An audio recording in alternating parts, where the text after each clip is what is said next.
সকালবেলায় ঘুম থেকে উঠেই দেখি বিড়ালের ছাগুলো বাবা টোটোর ছাদের ওপর শুয়ে আছে।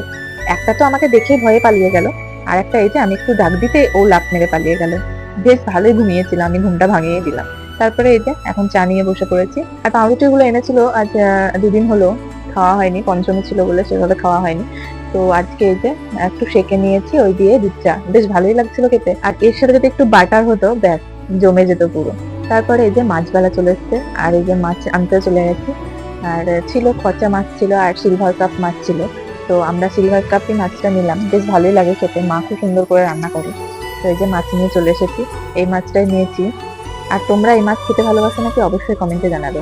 তারপর এই যে এখন ম্যাগি বানিয়ে নিয়েছি, ম্যাগি ভাজা, আমার ম্যাগি ভাজাটা খেতে ভীষণ ভালো লাগে। তাই আমার হাজবেন্ডকে দিয়ে চলে এলাম আর বাবুকে একটু খাইয়ে দিলাম। তারপরে যে মা মাছটা কেটে নিচ্ছে, কেটে মা রেখে দিচ্ছে পরিষ্কার করে। আর এদিকে দেখো কিভাবে সারাদিন, আগে দুদিন ধরে মেঘ লেগে আছে।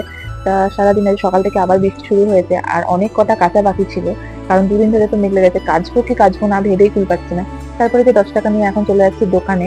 আমাদের সার্ফ একবারেই নিয়ে আসে, দেখলাম অল্প পড়ে আছে, হবে না, তাই 10 টাকা নিয়ে সার্ফ এক্সেল আনতে চলে গেছি। আর দোকান থেকে আসার পথে আমাদের বাগানে দেখছি এই যে দুটো পেয়ারা হয়েছে অনেক কটা। তা পেয়ারা, এই দুটো পেয়ারা বেশ বড় হয়েছে, তাই ভাবলাম একটু পেরেই নি, না হলে হয়তো কারো চোখে পড়ে যাবে, কেউ নিয়ে নিবে। সেই মতো এই যে দুটো পেয়ারা এখন পেরে নিচ্ছি।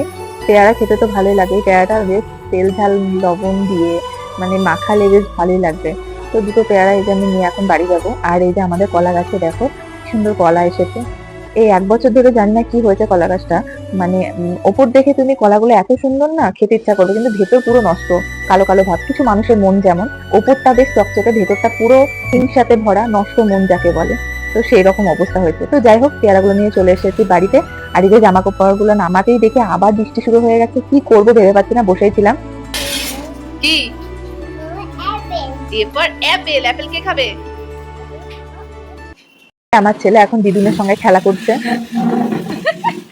হাসিটা দেখো না, দেখে দেখে দেখে মুখটা ওঠ, আর উঠতে পারছে না।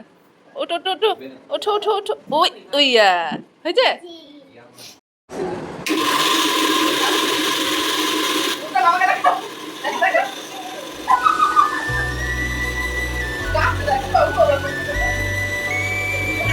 আমার ছেলে যখন আমি মিক্সি চালাবো ব্যাস, ও মিক্সির আওয়াজ শুনেই না যেখানেই থাকবে ছুটতে চলেছে, এই যে কাঁপা ডান্স দেবে, মানে মিক্সি যেমন করে কাঁপছে ও সেভাবে কাঁপবে, এরকম একটা ব্যাপার।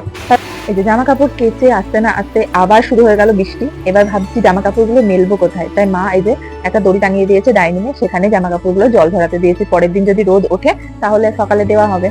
আর আমিও তারপরে স্নান করে নিলাম এই যে এখন। আর বাবুকে আজকে মা স্নান করিয়ে দিয়েছে, আমি এদিকে কাচাকুচি করছিলাম, তার জন্য মা বললো দেরি হয়ে যাচ্ছে, আমি স্নানটা করিয়ে দিই। তাই এই যে মা ওকে স্নান করিয়ে দিয়েছে, তাই এবারে ওকে খাওয়াতে হবে। চলো ও ভাতটা বেড়ে নি।